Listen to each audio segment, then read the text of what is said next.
안녕하세요, 무릇입니다. 이번에는 한국사 여걸열전에 나오는 바보 온달을 고구려의 용장으로 만든 왕녀 평강공주를 읽어드리도록 하겠습니다. 평강공주는 지금으로부터 약 1500년 전 고구려의 제25대 임금 평강대왕의 외동딸로 우리 고대사를 빛낸 여걸의 한 사람인 평강공주이다. 평강공주에게는 온달이라는 난군이 있었습니다. 이 온달은 호동이나 소동이처럼 왕손으로 태어난 고귀한 신분도 아니고 가문 좋은 귀족 집안에서 태어난 사람도 아니었어요. 더군다나 온달은 사람들에게 바보라고 놀림받던 미천한 사람이었어요. 그런데 어떻게 온달은 평강공주의 남편이 되었는지 지금부터 살펴보겠습니다. 평강공주는 어려서부터 잘 우는 버릇이 있었다. 놀다가도 울고 밥 먹다가도 울고 자다가도 울고 걸핏하면 앙앙 소리치며 울어대니 대왕의 걱정이 여간 크지 않았다. 저 아이가 큰일이구려. 혹시 무슨 몹쓸병이라도 걸린 것은 아닐까? 그날 저녁에도 남당에서 정무를 마치고 내전으로 들어오던 대왕이 공주의 울음소리를 듣고 항우에게 이렇게 물었다. 글쎄, 오늘은 왜 저 나무에 꾀꼬리가 날아 노래하지 않느냐면서 생떼를 쓰지 않사와요. 어저께는 개미가 무섭다고 울고 그저께는 말달리기가 하고 싶다고 울었다면서? 어허, 참 계집아이가 10살이 다 되도록 그저 툭 하면 울음보를 터뜨린 저걸 어쩌면 좋을꼬? 그리고 대왕은 울고 있는 공주를 데려오게 하여 이렇게 달래보았다. 울지 마라 아가야. 그까지 꾀꼬리야 안 오면 어떠냐? 이 아버지가 그 대신 방울을 주랴 아니면 거울을 주랴. 응? 그렇게 달래고 깨워도 한 번 터진 공주의 울음보는 막힐 줄을 몰랐다. 오냐 자꾸만 그렇게 울어라. 그렇게 울면 나날과 다다를 보내려무나.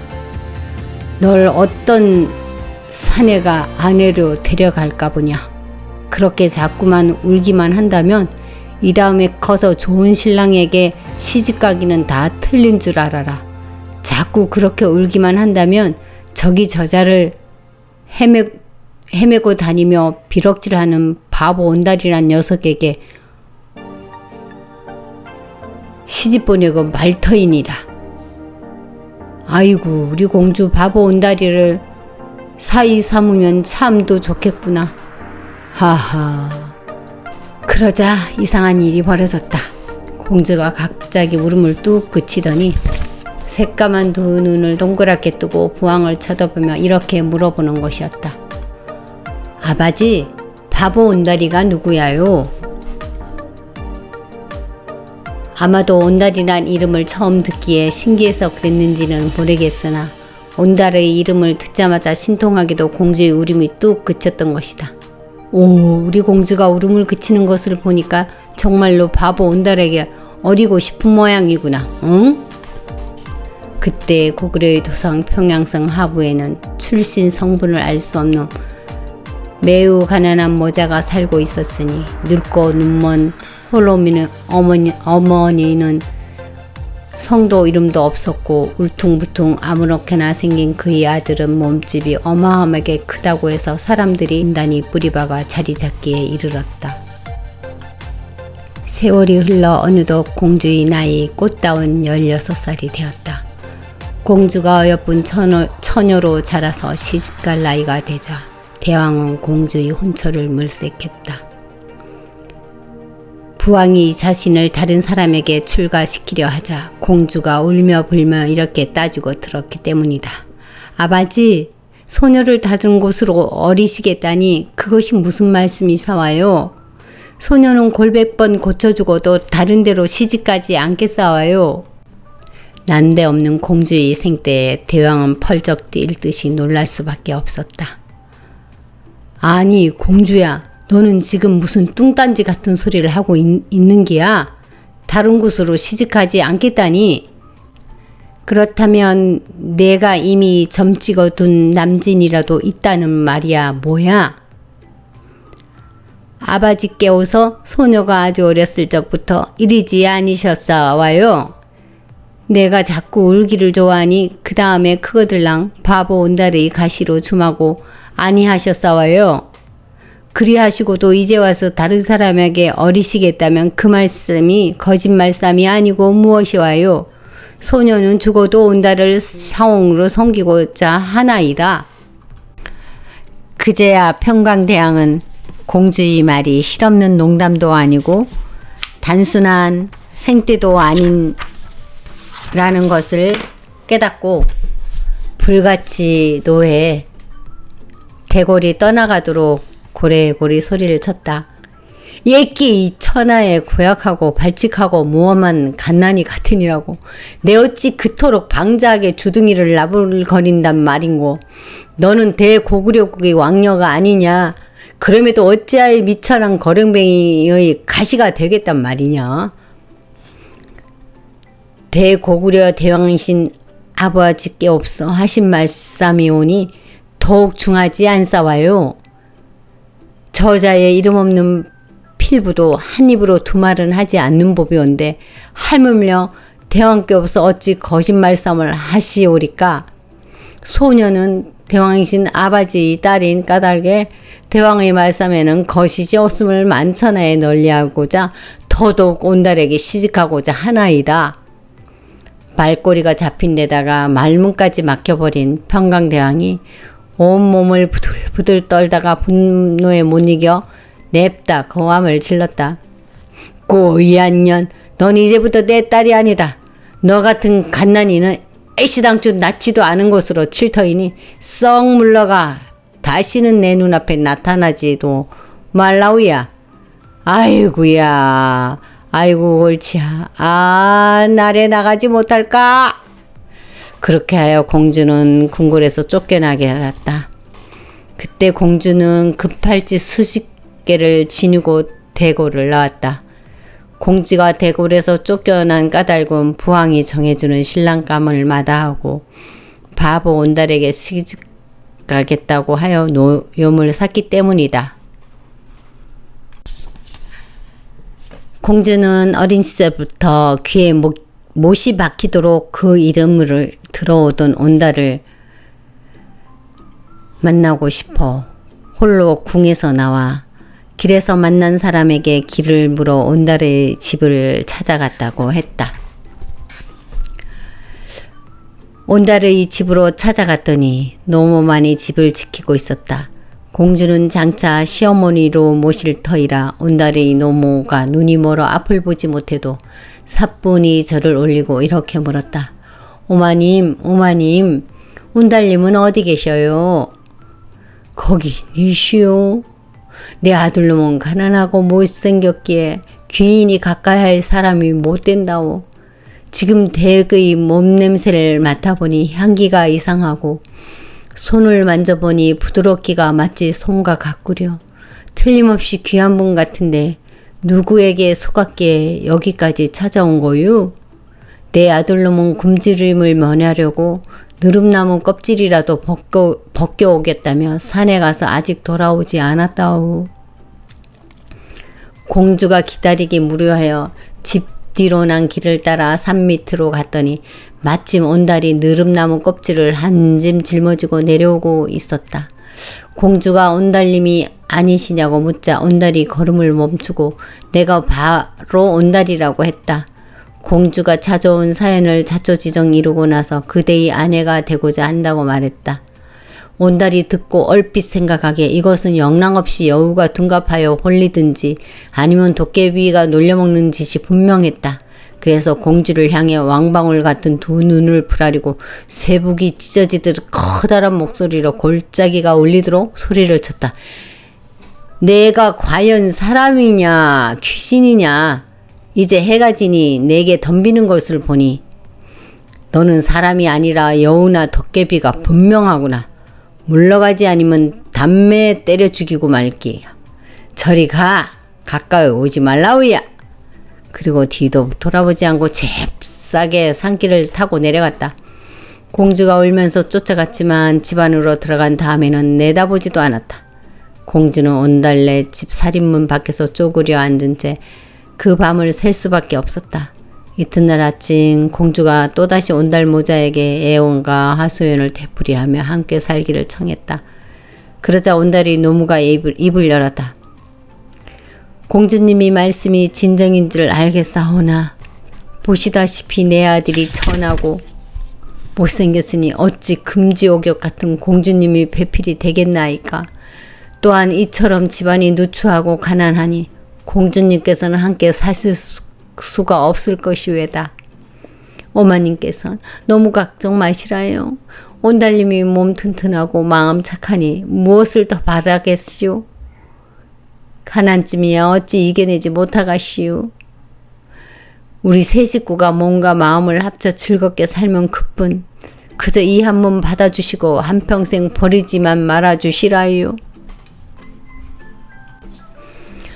이러한 우여곡절 끝에 평강공주는 온달이 색시가 되어 함께 살게 되었다.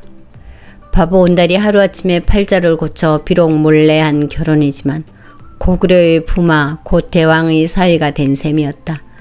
하지만 온달이 정녕 바보는 아니었으니 혹시라도 대왕이 이런 사실을 알게 되면 불같이 노에 당장 목을 치고 공주를 잡아가지는 않을까 하고 불안하기도 했을 것이다. 공주는 출궁할 때 가지고 나온 금팔찌며 보석을 팔아 집과 땅과 노비와 소 따위를 사들여 집안을 새롭게 일으키고 가꾸었다. 집을 사고 땅을 사서 노비들로 하여금 밭을 갈게 한 공주는 온달도 더 이상 놀고 먹게 내버려 두지는 않았다. 바보 소리를 들을 만큼 우직한 온달을 고구려의 그 어떤 사내보다도 더더욱 날쌔고 용감한 장수가 되게 하고 싶었던 것이다. 그래서 공수는 터를 고르고 마구간을 세운 다음 온달에게 돈을 주고 저자에 나가서 말을 사오라고 시켰다. 그때는 거의 해마다 전쟁이 끊이지 않던 시대였으므로 고구려 사내로서 불구자가 아닌 다음에 말도 못하면 사람 취급도 못 받았다. 서쪽으로는 툭하면 중국 오랑캐들이 유화를 건너 침범해왔고 남쪽에서도 신라와 백자가 틈틈이 쳐올라와 괴롭혔기 때문에 고구려는 늘 강병을 유지해야 했고 따라서 군마는 국방이 없어서는 안 될 존재였다. 당시 고구려는 키가 3척밖에 되지 않지만 매우 힘이 강해 군인을 태우고도 험한 산길을 잘도 오르내리는 삼척마 또는 과하마라는 말이 유명했다. 공주는 궁중에서 자라 어려서부터 대부분 명마라고 할 수 있는 궁마들을 많이 보고 타보아서 말을 고를 줄 알았다. 그래서 온달에게 이렇게 말 고르는 법을 가르쳐줬다. 마장에 가시면요, 흥정바치들의 말이 아니고 꼭 나라에서 내놓은 궁마를 사오시라요. 아시겠죠? 여인놈도 좋고 전말도 좋으니 꼭 궁마를 사오시라요. 그리하여 온달이 시키는 대로 마장에 가서 병들어 보잘것없어 보이나 나라에서 못쓰겠다고 내놓은 말을 사왔는데 과연 공주가 손수 먹이고 정성껏 돌보니 금세 건강을 되찾아 늠름한 준마의 모습을 되찾았다. 온달은 그로부터 자고 일어나면 말 달리고 활 쏘고 창검 휘두르며 열심히 무술을 익혔다. 그리고 그동안은 일자무식으로 학문가는 담쌓고 살아왔으나 밤이면 공주로부터 부지런히 글 공부도 했다. 그렇게 갈고 닦은 실력이 마침내 빛을 보게 되었으니 그것은 고구려에서 해마다 음력 3월 3월이면 낭랑의 언덕에서 대왕이 친히 주재하는 사냥대회에서 두각을 드러낸 것이다. 단재 신재호 선생은 이런 풍습이 고조선과 부여시대부터 전해 내려온 수두 대제전이라고 해석한 바 있다. 좌우간 온달이 그 대에서 공주가 갖고 준 그 말을 타고 출정하여 그동안 연마한 무술 솜씨를 한껏 발휘하니 말 달리기도 으뜸이요 날짐승이든 들짐승이든 할 수 일을 당겨 쏘면 쏘는 대로 모조리 잡는지라 보는 사람마다 놀라 혀를 내둘렀다. 그의 눈부신 솜씨는 마침내 대왕의 눈에도 띄어 비상한 관심을 끌게 되었다. 그 낭랑 언덕의 사냥대회는 인제둥룡의 무대가 되기도 했던 것이다. 어허, 근래에 보기 드문 용사로다. 저기 저 한쇼처럼 억세고 웜처럼 날쌘 남진이 어느 부에서 온 누군교? 이리 데리고 오도록 하라. 내 친히 만나 보겠노라. 그렇게 해서 온날은 생전 처음으로 가시아버지 장인인 평강대왕과 대면하게 되었다. 그래, 이리 가까이 와 보라. 내 이름이 무엇이며 어디에 사는고? 네, 이 철한 것은 이름은 온달이라 하옵고 하부에 사는 줄 아래오. 아니, 뭐라고? 내가 바로 그 바보 온달이란 말이냐? 세상에 이럴 수가. 대왕은 놀란 입을 답을 줄 몰랐다. 옛날부터 입버릇처럼 바보 온달 하다가 사랑하는 외동딸을 빼앗긴 바로 그 녀석이 아닌가 말이다. 그런데 아직도 아비의 뜻을 어기고 제멋대로 대고를 뛰쳐나간 공주에 대한 분이 덜 샀고 화가 덜 풀렸음인지 대왕은 그 자리에서는 온달을 자신이 사위로 선뜻 받아들이지 않았다. 하지만 기회는 또 다시 찾아왔으니 중국 북방을 석권하여 한때 강성을 뽐내던 이 북주의 무제가 고구려를 노략질하러 쳐들어오자 평강대왕이 친히 군사를 이끌고 배산의 들판에 나아가 적군을 어김없이 물리쳤다. 이때 범처럼 날쌘 용사가 있어 스스로 선봉이 되어 적진을 종횡무진으로 누비며 용감하게 오랑캐를 무찌르니 싸움이 끝난 뒤에는 농공행상을 하는데 그 용사의 전공이 단연 으뜸이었다. 대왕이 불러보니 이번에도 또 온달이 아닌가. 대왕이 그제야 무릎을 철썩 치며 이렇게 소리쳤다고 한다. 바보, 아니 온달아, 과연 너는 내 사위로다. 내 이 자리에서 너를 고구려의 대영으로 삼겠노라. 임금으로부터 마침내 사위로 인정받고 대영이란 벼슬까지 받은 온달래여는 그때부터 더 이상 도성의 변두리인 하부에서 살지 않고 상부로 옮겨가 살기 시작했다. 천대받던 하급 무사를 낭군으로 삼아 고구려 제1의 용장이 되도록 정성껏 내도한 적극적 성격의 고구려 여걸 평강공주와 신분의 벽을 뛰어넘어 고구려 대왕의 사위가 되고 실지 회복을 위해 목숨을 바친 온달 장군의 진정한 사랑은 오랜 세월의 흐름에도 불구하고 우리에게 여전히 크나큰 감동을 주고 있는 것이다. 충북 단양군 영춘면은 본래 고구려의 을하단현이니 고구려의 내성군을 경덕왕이 개명하였는데 지금은 영월군이다. 옛 지명이 을하단인 영춘면에 가면 산성이 있고 그 정상부에 온달이 쌓았고 온달이 이곳을 되찾기 위해 싸우다가 전사했다는 전설에 따라 오래전부터 사람들이 온달성이라고 부르는 고구려 산성이 있다. 현재 사적 제264호로 지정된 온달성 아래에는 천연기념물 제261호인 온달동굴이 있고 근처에는 온달의 묘라고 전해오는 고려식 대형 적석총도 있으며 활고리, 진거리, 쉬는돌, 비마루, 대진목, 공간나루 같은 온달 장군과 평강공주의 전설이 서린 지명이 많다.